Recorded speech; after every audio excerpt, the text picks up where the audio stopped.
இந்த 10ல் சனி 10 சனி ராகுவோட சஞ்சரித்த காலத்திலையாக இருக்கட்டும், அல்லது 10வது வீட்டில் சனி இருந்த காலகட்டமாக இருக்கட்டும், மேஷராசிக்கு கிட்டத்தட்ட ஒரு 3-3.5 வருட காலங்கள் கொஞ்சம் ஆசிலேஷனில் தான் வேலை சார்ந்து போயிட்டே இருந்துச்சுன்னு சொல்லலாம்.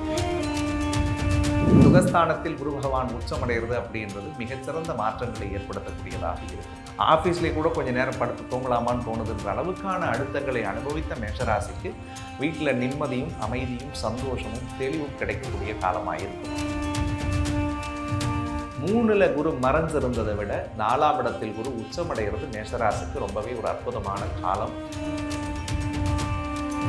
இந்த மேஷ ராசி அன்பர்களுடைய ராசியில் குரு பகவான் பார்க்கும்போது அவங்களுக்கு என்னென்ன மாதிரியான நன்மைகள்லாம் நடக்க போகுது? மேஷராசிக்காரர்களை பொறுத்த வரைக்கும் வெளுத்ததெல்லாம் பாலுன்னு நம்பி வாழ்க்கையில் வெகுளியாக இருந்து ஏமாந்தது யாருன்னா அவங்க மட்டும்தான். ஏன்னா மேஷம் பொதுவாக ஆடை குறிக்கக்கூடியதுன்னு நம்ம பல இடங்களில் பார்த்துருக்கோம். ஆடு யாரை நம்புன்னா வளர்க்குறவங்களை நம்பாதுங்க, வெட்டுறவங்களை நம்புன்னு சொல்லுவாங்க. நிறைய அன்பை கொடுத்துட்டு ஏமாந்த ராசி மேஷராசி. ஏழரைச்சனி ஆரம்பித்ததுலேருந்து ஒரு ஆசிலேஷனில் தான் அவங்களுடைய வாழ்க்கை ஓடிக்கிட்டே இருக்குது. கொஞ்சம் தெளிவில்லாத மாதிரி இருந்தாங்க. குருவும் கடந்த 1 வருட காலம் அவங்களுக்கு சாதகம் இல்லாமல் தான் இருந்தார். 3ல் குரு இருந்த காலகட்டம் சகோதர வழிகளிலே பிரச்சனை வந்தது. நீங்கள் நேசித்த நண்பர்களே உங்களுக்கு எதிரியாக மாறி இருப்பாங்க. நீங்கள் யாரை உயிராக நினச்சிங்களோ அவங்களே உங்களுக்கு ஒரு பெரிய வழிகளை கொடுத்துருப்பாங்க. பட் அந்த கஷ்டங்களை போக்கக்கூடிய அடிப்படையில் இந்த குரு 4வது வீட்டில் அவங்களுக்கு உச்சமடைகிறார். ஒரு ஜாதகனுக்கு சுகஸ்தானத்தில் குரு பகவான் உச்சமடைகிறது அப்படின்றது மிகச்சிறந்த மாற்றங்களை ஏற்படுத்தக்கூடியதாக இருக்கும். சுகம் என்பது என்ன? நமக்கு கிடைக்கிற நிம்மதி. கண்டிப்பா சார், கஷ்டப்படுறோம், போராடுறோம், வாழ்க்கையில் நிம்மதியே கிடையாது சார். கை நிறைய காசு வச்சிருந்து பணம் வச்சிருந்து கூட சந்தோஷம் இல்லை சார். வீட்டில் போனால் ஏதாவது ஒரு பிரச்சனையோடு வாழ்ந்துட்டு இருக்கிறேன் சார். வீட்டை விட்டு எங்கேயாவது கிளம்பி போயிடலாமான்னு தோணுது சார். ஆஃபீஸ்லேயே கூட கொஞ்சம் நேரம் படுத்து தூங்கலாமான்னு தோணுதுன்ற அளவுக்கான அழுத்தங்களை அனுபவித்த மேஷராசிக்கு வீட்டில் நிம்மதியும் அமைதியும் சந்தோஷமும் தெளிவும் கிடைக்கக்கூடிய காலமாக இருக்கும். இந்த வருஷத்தில் அவங்க ஒரு புது சொத்து வாங்கக்கூடிய வாய்ப்பு இருக்குது. அவங்க பேரில் ஒரு டாக்குமெண்ட் ரெஜிஸ்டர் ஆகணும். அவங்க ஒரு சின்ன குடிசையாவது போடக்கூடிய அனுகூலம் உண்டு. ரொம்ப நாளாக ஒரு வண்டி வாகனம் வாங்கணும்னு நினச்சவங்களுடைய கனவுகள் சரியாகும். தொழில் தொடங்கணும் அப்படின்னு நினைக்கிறவங்களுடைய எண்ணங்கள் ஈடேறக்கூடியதாக இருக்கும். சுபகாரியத்துக்குரிய விரயங்களை செய்வார்கள். ஏன்னா விரய சனி நடக்குது. நல்ல விஷயத்துக்கு அந்த விரய செலவுகளை இவர்கள் செய்யக்கூடிய வாய்ப்புகள் ஏற்படும். மேஷராசிக்கு குரு பார்க்கக்கூடிய இடங்கள்னு ஒரு 3 இடத்தை பார்க்குறார். அதில் முதல் இடமாக பார்க்கப்படக்கூடியது 8ஆம் இடத்தை பார்க்குறார். 8வது வீடு ஒரு ஜாதகனுக்கு கொடுக்கல் வாங்கல இருக்கக்கூடிய சிக்கல்கள் சரியாகும். சார், பணம் கொடுத்துட்டு வாங்கலை, கண்டிப்பாக கிடைக்கும். ஏற்கனவே வாங்கிட்டு கொடுக்க முடியலைன்னா அந்த கடனை விரைந்து முடிப்பீர்கள். டாக்குமெண்ட் ரிலேட்டடாக சில சிக்கல் இருந்துச்சுன்னா அது சரியாகும். ஷேர் மார்க்கெட், இன்வெஸ்ட்மெண்ட், ட்ரேடிங்கில் ஏதாவது சிக்கல் இருந்துச்சுன்னா அதில் கொஞ்சம் சாதகமான பலன்கள் நிகர லாபத்தை கொடுக்கக்கூடிய அடிப்படையில் இருக்கும். கோர்ட்டு கேஸ், வம்பு வழக்குகள் ஏதாவது இவங்களுக்கு சாதகமாக இருந்தால் அது இவங்களுக்கு சாதகமான தீர்ப்புகளை பெற்றுத்தரும். ரொம்ப குறிப்பாக கல்யாண வயசில் இருக்கக்கூடியவர்களுக்கு கல்யாணம் நடக்கும். ஏற்கனவே திருமணமாகி கணவன் மனைவியாக நாங்கள் பிரிஞ்சு வாழ்ந்துட்டு இருக்கிறோன்னா அவங்க சேர்ந்து வாழக்கூடிய சூழலை கடவுள் ஏற்படுத்தி கொடுப்பார். மேஷத்துக்கு ரொம்ப முக்கியமாக அவங்க எதிர்பார்த்தது வேலை சம்பந்தமான விஷயம். தொழிலில் ஏதாவது சில மாற்றம் கிடைச்சதாதான் நினைச்சிருப்பாங்க. இந்த 10ல் சனி 10 சனி ராகுவோட சஞ்சரித்த காலத்திலையாக இருக்கட்டும், அல்லது 10வது வீட்டில் சனி இருந்த காலகட்டமாக இருக்கட்டும், மேஷராசிக்கு கிட்டத்தட்ட ஒரு 3-3.5 வருட காலங்கள் கொஞ்சம் ஆசிலேஷனில் தான் வேலை சார்ந்து போயிட்டே இருந்துச்சுன்னு சொல்லலாம். உழைப்புக்கேற்ற ஊதியம் கிடைக்கல, தகுதியான இடத்துல போய் நாங்கள் வேலையில் உட்காரல, மிஞ்சியே வேலையில் இருந்தாலும் கூட அங்கே தேவையில்லாத அழுத்தங்கள் இருந்துச்சு. லே ஆஃப்லாம் வரும்பொழுது எங்கேயாவது நம்ம வெளியில் துரத்திடுவாங்களோ அல்லது நம்ம வெளியில் போயிடலாமான்லாம் நினச்சிருப்பாங்க. பட் அந்த சுமைகளும் கவலைகளும் கண்டிப்பாக இந்த பீரியடில் மாறும். புதிய பட்டமும் புதிய பதவி, புதிய பொறுப்பு, புதிய புகழ் மேஷராசி அலங்கரிக்க காத்திருக்குன்னு சொல்லலாம். நிறைய பேருடைய வெளிநாடு கனவு இந்த வருஷம் முழுக்க நனவாகும். 12ல் சனி, நிறைய ட்ராவல் பண்ணுவீங்க, நிறைய நல்ல விஷயத்துக்கு செலவு பண்ணுவீங்க. தெய்வ வழிபாடு இவர்களுக்குள் நிறைய மேலோங்கும். நிறைய தெய்வ ஸ்தலத்துக்கு சென்று வருவார்கள்.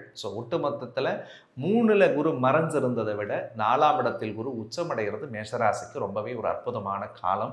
இந்த காலத்தை நீங்கள் நல்லா பயன்படுத்தணுன்றது என்னுடைய ஒரு அன்பு வேண்டுகோளாக நான் இந்த இடத்துல வைக்கிறேன். சூப்பர். அதாவது ஃபைனலாக ஒரு அழகான விஷயத்த சொல்லிட்டீங்க. குரு கொடுக்குறார், அதை யூஸ் பண்ணிக்கோங்க அப்படின்ட்டீங்க. சூப்பர். ஸோ ஆனாலுமே குரு எல்லா விஷயங்களையும் நல்லதாக பண்ணுறாரு அப்படின்னாலுமே இந்த விஷயத்தில் மட்டும் கவனமாக இருந்தீங்கன்னா எல்லா விஷயமும் கிடச்சிரும். ஸோ அப்படின்னா எந்த விஷயத்தில் கவனமாக இருக்கணும்? முக்கியமாக மேஷராசிக்காரர்கள் பிள்ளைகளுடைய விஷயங்களில் கவனமாக இருக்கணும். குழந்தைங்களுடைய உடல் நலத்தில் கவனமாக இருக்கணும். அஞ்சல கேது இருக்கிறதுனால பிள்ளைகளோட தேவையில்லாத கருத்து முரண்கள் வரும். கல்யாண வயசில் குழந்தைங்களை வச்சுருந்தா 1க்கு 4 முறை அலைன்ஸை பார்த்துட்டு ஃபிக்ஸ் பண்ணுங்கள். அதே மாதிரி பண விவகாரங்களில் தேவையில்லாத செலவுகளை பண்ணாதீங்க. ஏன்னா ராகு வந்து கொஞ்சம் அபரிவிதமாக ஆசைப்படுறதுக்கு அன்வான்டான இன்வெஸ்ட்மெண்ட் செய்ய வைக்கும். ஸோ அந்த எம்எல்ஏ மாதிரியான கம்பெனிஸில் இன்வெஸ்ட் பண்ணுறது, 100 போட்டால் 1000 கிடைக்கும்னு நினைக்கிறது, சூதாடுதல். இப்போலாம் ஆன்லைன் கேமிங்ஸ்லாம் நிறைய வந்துருச்சுங்க. இந்த 7.5 சனி அதெல்லாம் என்டர்டைன் பண்ணும். இதில் போய் தேவையில்லாத பணம் போட்டு மாட்டிக்கிறது, இந்த மாதிரியான விஷயங்கள் தயவு கூர்ந்து வேணாம். பண இழப்புகளை தடுப்பதற்குரிய முயற்சிகளை எடுக்கணும். பூர்வீக விஷயங்களில் சொத்து பத்து சம்மந்தமாக ஏதாவது பேசினா சின்ன சின்ன முரண்கள் ஏற்படும். குலதெய்வ வழிபாடுகளை செய்வது இவர்களுக்கு மிகச்சிறந்த காலகட்டத்தை ஏற்படுத்தக்கூடியதாக நான் நினைக்கிறேன். ஏன்னா 5ஆம் இடத்துல கேது இருக்கிறதுனால நீங்கள் செய்த புண்ணிய காரியங்களும் புண்ணிய பலன்களும் வேலை செய்யணும். நம்ம செஞ்சுட்டு இருக்கக்கூடிய பாவ கர்மங்கள் தொடர்ச்சியாக ஏதாவது தோஷம் இருந்துச்சுனாலும் கூட அது கடவுள் புண்ணியத்தில் நம்மளை விட்டு விலகி போகும். ஸோ அந்த அடிப்படையில் நீங்கள் கேட்ட மாதிரி பிள்ளைகள் விஷயத்திலையும் பண விவகாரங்களையும் கொஞ்சம் நிதானமாக இவர்கள் செயல்பட்டால் இந்த குரு பெயர்ச்சி ரொம்ப நல்ல பெயர்ச்சியாக இருக்கும். Okay, super sir. இப்போ குரு பேச்சு டைமில் வந்து என்னென்ன மாதிரியான நன்மைகள் நடக்கும், எந்த விஷயத்தில் கவனமாக இருக்குன்னு ரொம்ப அழகாக சொல்லிட்டீங்க. எல்லாருக்குமே ஒரு ஆசை இருக்கும், குரு பகவான் வந்தால் திருமணத்தை நடத்தி வச்சிருவார், குழந்தையை கட்டாயம் கொடுத்துருவார், பணம் வந்து எல்லார் கையிலையும் போதுமான அளவு இருக்கும் அப்படின்னு. இந்த விஷயத்தை குரு பகவான் நடத்தி கொடுத்துட்டு போவாரா மேஷராசிக்கு? நிச்சயமாக நடத்தி கொடுப்பாங்க. நீண்ட நாளாக திருமண வயசுலேருந்து கல்யாணம் நடக்காதவங்களுக்கு கண்டிப்பாக குரு பலன் கல்யாணம் நடக்கும். அதே மாதிரி பிரிஞ்சு வாழ்ந்த தம்பதியர்கள் நிச்சயமாக ஒன்றா சேரக்கூடிய வாய்ப்பு இருக்குது. ரிலேஷன்ஷிப்பில் பிரேக்கப் சார், லவ்வில் பிரேக்கப் சார், எனக்குன்னு ஒரு உண்மையான உறவு இல்லை அப்படின்னு நினச்சி வாழ்ந்த மேஷராசிக்காரர்களுக்கு கண்டிப்பாக நல்ல உறவு கிடைக்கக்கூடிய வாய்ப்பை இறைவன் ஏற்படுத்த போகிறார். ஃபினான்ஷியலாக மேஷராசி என்பவர்கள் ஸ்டேபிள் ஆவாங்களா? கண்டிப்பாக. போன ஒரு வருஷம்லாம் அவங்கெல்லாம் ஒன்றுமே இல்லாமல் தானே இருந்தாங்க. நிறைய விஷயங்களில் ஸ்ட்ரகிள் பண்ணாங்க. சம்பாதிச்சேன் சார், எங்களுக்காக சேர்த்து வைக்க முடியல சார், கடன் வாங்கினதில் நான் போய் 10 ரூபா இன்னொருத்தட்ட கேட்டு செலவு பண்ணேன் அப்படின்னு தான் மேஷராசி வாழ்ந்துட்டு இருந்தது. இனிமேல் தனக்கான சேவிங்ஸை அவங்க தொடங்குவாங்க. இனிமேல் 10 ரூபா கையில் வச்சுக்கிட்டு யார் காசு வேணும்னு சேர்த்து கொடுக்குற அளவுக்கு கடவுள் அவங்களுக்கு வளர்ச்சியை கொடுப்பார். நிறைய பாடத்தை கற்றுக்கிட்டாங்க. பொதுவாக 7.5 சனி விரைய சனியாக இருக்கிறதுனால விரயம் என்பது நம்ம எப்போ பண்ணுவோம், நம்ம கையில் காசு இருந்தால் தானே செலவு பண்ண முடியும். அப்போ ஸோ ஏர்னிங்ஸ் இருக்கும், சேவிங்ஸ் கண்டிப்பாக இருக்கும். அந்த ஒரு வார்த்தை அழகாக சொல்லியிருப்பேன். நல்ல விஷயத்துக்கு செலவு பண்ணுங்கள். எதுக்காக செலவு பண்ணுறோன்றதை தெரிஞ்சுக்கிட்டு பண்ணுங்கள். ஆடம்பர செலவுகளை தவிர்ப்பது நல்லது. ஓகே, அருமை. ஆடம்பர செலவு எல்லாரையுமே வந்து அவங்க லைஃப்பில் பின்னாடி கொண்டுட்டு போகும். உண்மை. சூப்பர், ரொம்ப அருமையாக சொல்லிட்டீங்க. இந்த குரு பயிற்சி டைமில் மேஷராசி என்பர்கள் எந்த கோவிலுக்கு போய் வழிபட்டால் அவங்களுடைய வாழ்க்கை இன்னும் சிறப்பாகும்?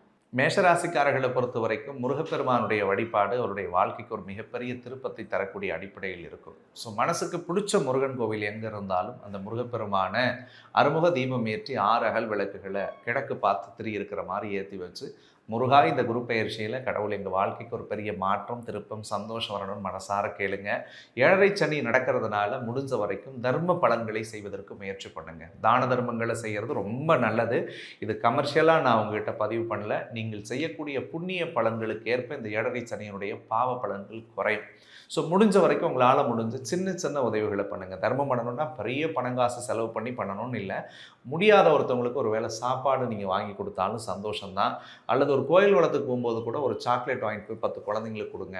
ஒரு 2 சுண்டல் படைச்சு கொண்டு போய் உங்கள் கையால் ஒரு 4 பேர்த்துக்கு அள்ளி கொடுங்க. ஸோ இந்த மாதிரி நீங்கள் செய்யும் பொழுது கண்டிப்பாக உங்களுடைய கர்ம பலன்கள் குறைந்து உங்களுடைய வாழ்வு சுபிக்ஷம் அடையக்கூடியதாக இருக்கும். இந்த குரு பெயர்ச்சியும் உங்கள் லைஃபுக்கு ஒரு முத்திரை பதிக்கக்கூடிய அளவுக்கான ஒரு டேர்னிங்கை நிச்சயமாக தரும்.